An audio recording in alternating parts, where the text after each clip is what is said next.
રથયાત્રા અંગે કયા પ્રકારની તૈયારી ચાલી રહી છે તેને લઈને ડીસીપી દ્વારા પ્રેસ કોન્ફરન્સ કરવામાં આવી રહી છે। સીધા જઈશું તે તરફ। આ રથયાત્રાનો વ્યવસ્થા અંગેનું કરવામાં આવ્યું છે અને રથયાત્રાના બંદોબસ્ત માટે તમામ પ્રકારની જે કે તૈયારીઓ છે એ પછી પ્રોહિબિશનનો હોય, જુગારનો હોય, અસામાજિક તત્વો ઉપર કડક કાર્યવાહીની બાબતો હોય કે લોકો તરફથી સકારાત્મક આપણને સહકાર મળે તે બાબતમાં સંપૂર્ણપણે તૈયારી આપી છે। ધન્યવાદ।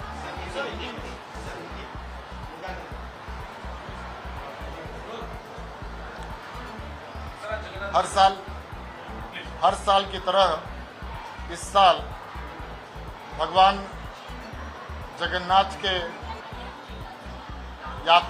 नगर यात्रा के संदर्भ में आज मैं जगन्नाथ मंदिर आया।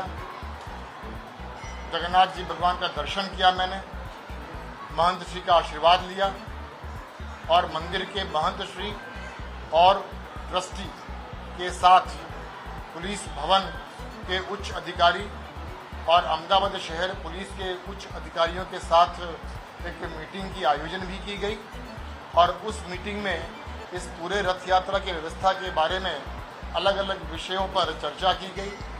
भूतकाल में हमारा जो अनुभव रहा है उस अनुभव को ध्यान में रख के हम हर साल कैसे अपनी जो व्यवस्था है उसमें सुधार लाएं, इसके लिए हम हमेशा प्रयत्नशील रहते हैं।